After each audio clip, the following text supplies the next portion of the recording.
Welcome to Talkin Science, where we dive into the stories making headlines in the world of science and space. I'm Matt Miller. Dr. Brad Tucker is here. Brad, happy Tuesday. How's it going? Really well, my friend. Let's get the headlines in this. The 34th week of 2021. NASA's new space telescope clears its final testing and is now ready for launch. An asteroid has been discovered orbiting the Sun, closer than Mercury. And a specific class of exoplanets could be our ticket to finding extraterrestrial life.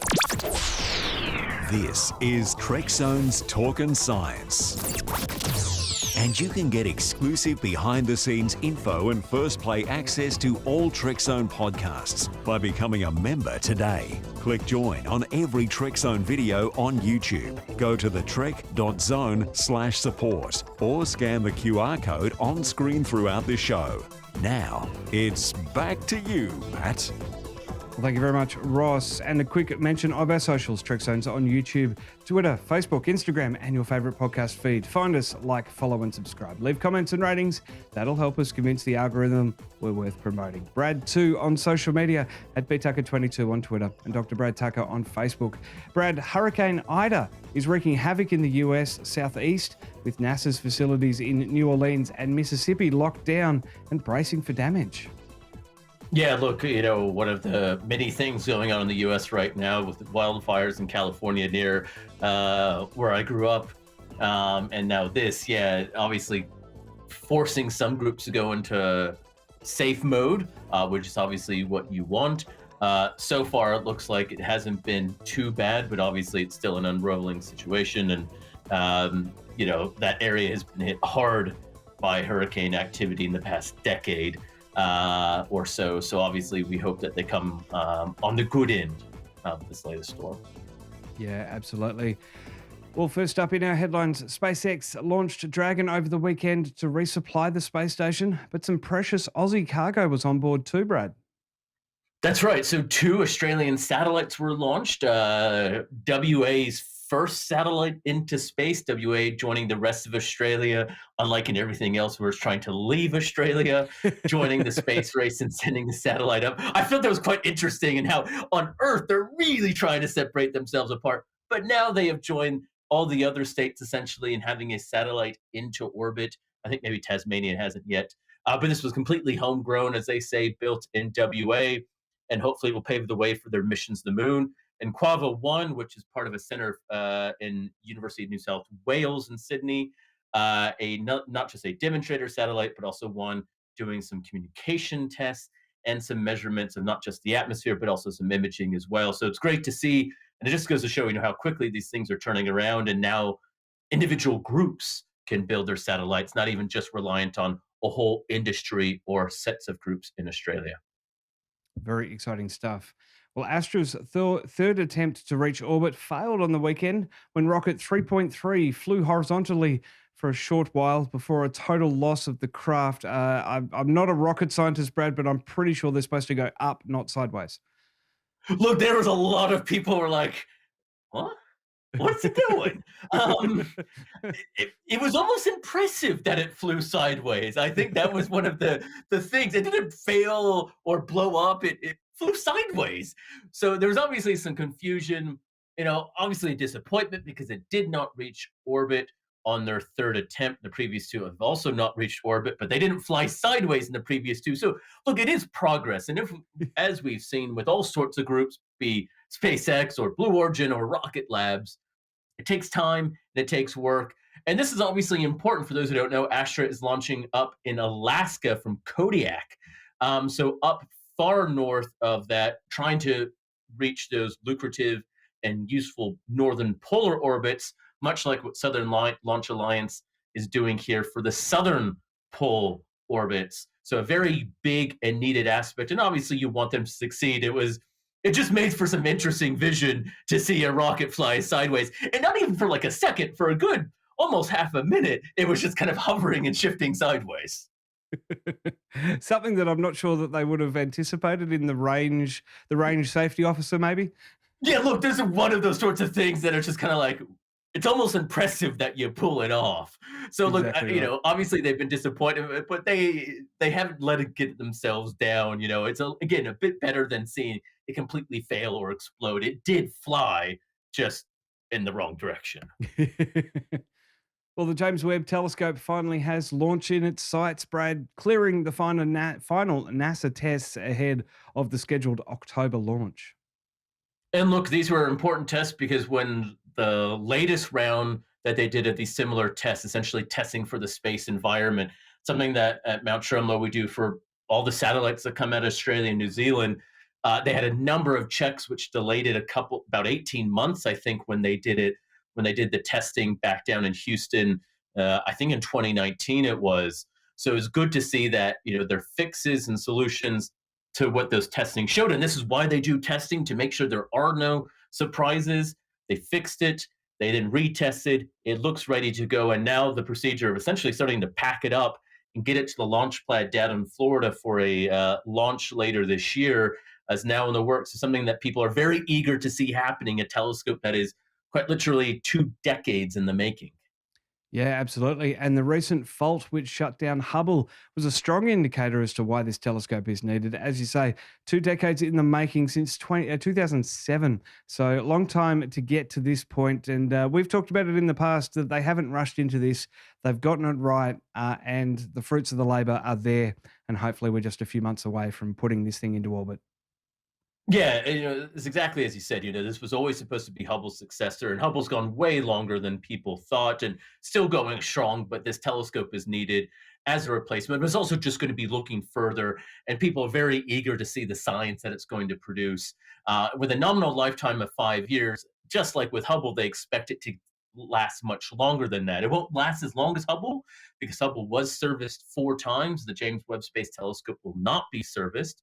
It will be in a higher orbit that won't be able to be reached anytime soon by any craft for servicing. But they do expect it to work for quite a while. So, a couple of more months or even a year waiting on Earth is better than it going up and essentially failing right away. So, while, as you said, it's been wanting to be a thing since the mid to late 2000s, everyone's known the proper procedures of doing the checks and getting it ready is needed for a successful mission. Absolutely. Well, there's 31 years of development between Hubble and James Webb, Brad. What's better this time around? So, look, it's one of the things where uh, they're like children. You can't say which one you prefer. Right? You like them both differently. And I think the big thing is, Hubble showed the benefits of going into space. We knew the benefits of going into space, but there was just this visual detail that just changed and revolutionized what we were able to do. And we will get another one of that with James Webb. It's not just bigger. So Hubble is 2.4 meters wide. The James Webb is 6.5 meters wide. So that means it's 4 meters longer across. So when you add up all the area, it is much more powerful than Hubble. It also looks at different colors of light, so things Hubble really can't see, allowing it with its bigger mirror. So not only can it see fainter light, it's looking at colors of light that can also look further at things. So it's kind of a double effect here that the James Webb is offering. So it's going to take this new step of going deeper into the universe. It's kind of like having a pair of binoculars and looking at Jupiter, and then someone taking out a nice big telescope to go look at Jupiter. It's not that the binocular view wasn't great, but then you're starting to see more detail that you couldn't even imagine was there. And that's what the James Webb will provide.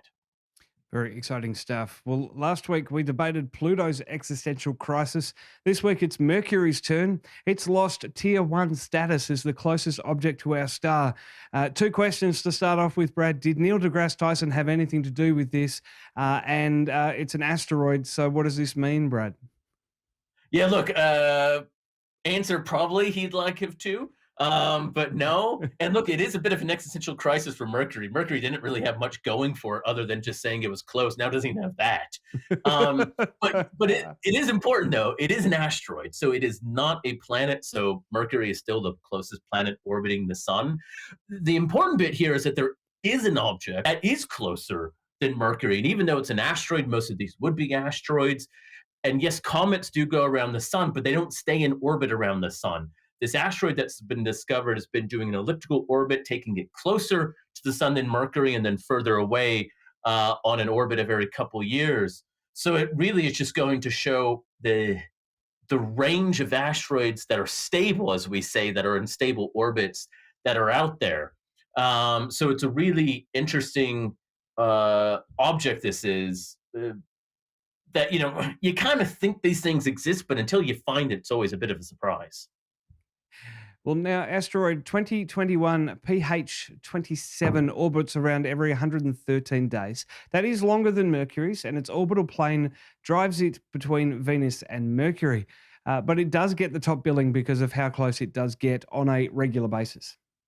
Yeah, and look, it's actually kind of a similar issue to Pluto. It has this slightly elliptical orbit that's actually what we call inclined. So it's not in the disk of the solar system where all the other planets and objects move. It's kind of doing this sort of thing. So it's kind of nosediving in and out. So it's very weird in terms of position. Also, partially why to explain how hard it's been to see. So by being so close to the sun, you only get to see it for a short amount of time because half the time it's behind the sun and therefore not visible to telescopes. It's also tiny. In retrospect, it's only about 1 kilometer wide. So all these things make it difficult to see.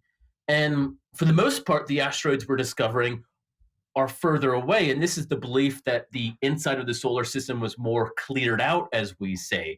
More of these objects would have been gathered into bodies like planets or destroyed from the sun or something else. So the fact that these exist, and they exist obviously, at least one of them, but probably more now do exist, that shows that there's potentially a lot of asteroids in the inner part of the solar system. So not the asteroid belt between Mars and Jupiter, but ones that are in the orbits of Mercury, Venus, Earth, and Mars that cross, as you said, the paths of these planets.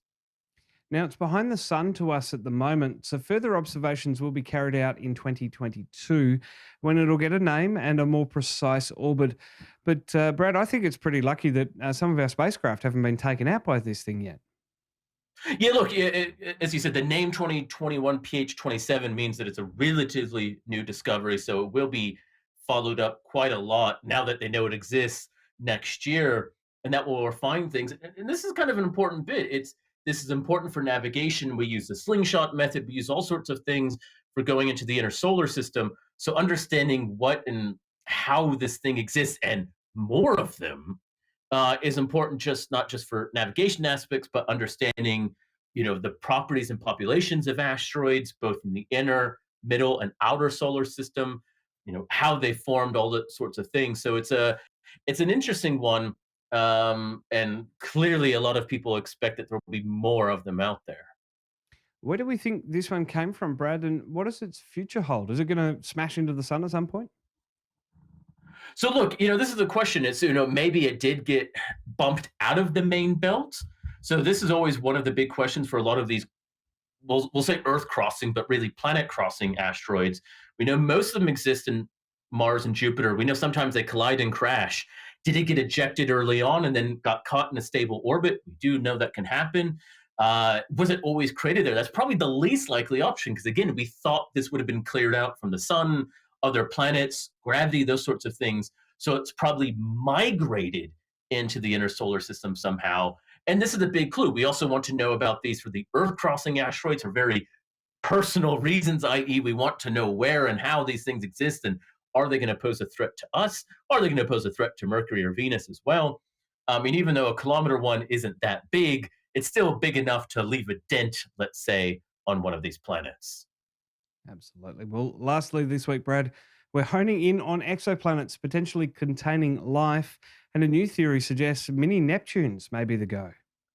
And mini Neptunes are quite interesting because they're kind of this class of planet that is kind of it's not officially, but really getting popularity in the community because, before exoplanets, we had our rocky planets and we had our gas giants. Then we just started to discover the Earths and the Jupiters. But then we just started to discover that even Uranus and Neptune are ice giants. They're different from the gas giants, Jupiter and Saturn. So that was a different type of planet because we classify them not just by their size, but their density, their properties, their orbits. Then we started to discover the super Earths, things that were bigger than Earth, but still pretty rocky. But then there started to appear mini Neptunes. So if you kind of have Earth on one side and Neptune on the other, you have Earth and then a super Earth, which are a little bit bigger but closer to the Earth than the Neptunes. And then the mini Neptunes, which are slightly bigger than the super Earths, but more closer in properties to the Neptunes and the Earths. And then you have the Neptunes. And this isn't necessarily just this weird division. It comes with various properties. It comes with the densities, as I said, but more importantly, the atmospheres and their ability to host liquid water. And that is one of the keys here. And it appears these mini Neptunes are a lot more habitable than previously thought. Well, these Haitian planets, the technical name, are hot, covered by oceans, and contain hydrogen rich atmospheres, as you've been alluding to. There's one candidate that's been spotted in K2-18b, but many more could be out there, Brad. Yeah, and that's the thing is, we call Neptune an ice giant because it is bigger, it's further away, and so its atmosphere is a very thick atmosphere, and it does have hydrogen on it. But if you get these planets closer to the sun, they become warmer. Because of the nature of it, it's not a huge atmospheric planet. It does have a rocky core, and therefore also has the ability to have liquid water based on its orbit. So you find these planets orbiting closer, let's say, to its host star than Neptune is, smaller than Neptune, and obviously has the ingredients for creating water. And there's a lot of them. So it's not just this one, as you said, that's been discovered, but we see lots of mini Neptunes in solar systems out there, which means that it's not just looking at for the Earth's planets or the super Earths. You now have to add in the mini Neptunes for places that could host any sort of life. And again, we just mean any sort of habitable life. Well, in terms of extraterrestrial life, it's likely microbial and aquatic, given the oceanic nature of these planets. And the atmospheres aren't all that inviting, with temperatures around 200 degrees. So, unless you want a nice big suntan, we probably can't get there. That's right. But we do know other life forms that exist on Earth and like that, down in the ocean vents. It's one of the reasons we also like a lot of these moons of Jupiter and Saturn. They appear to be slightly temperate, water-rich places. And this is the name of the game. Anytime and every time we dissect a new place, it looks like the ingredients for hosting life being habitable are there. And again, it's not just us. It's even just life forms that could exist on Earth or even potentially not on Earth. And so it's just opening up that parameter space of not just where to look, but really making sure that we're thinking properly of the odds, the rates, the occurrences of life, potential life out there, where to look, and what does this mean for our own evolution on this planet? Well, just before we go, Brad, a look ahead to when we continue talking science. I'll have a Talkin' Science quick take with an update from the Aussie space companies we've gotten to know over the past year. Hypersonics is progressing to a build stage on their scramjet engine. Gilmore Space has signed on with German company Exolaunch, and Southern Launch are powering ahead with more approvals at the Whalers Way site. So look out for that one, Talkin' Science Quick Take. Members will have first play access to that in a couple of days. Sign up with the join button below this video on YouTube, or go to the trek.zone/support to get access for less than a cup of coffee a month. Supporting this channel makes you feel good, so do it today. Brad, great to pick apart the stories of the week with you. We'll do it again next week. Sounds good.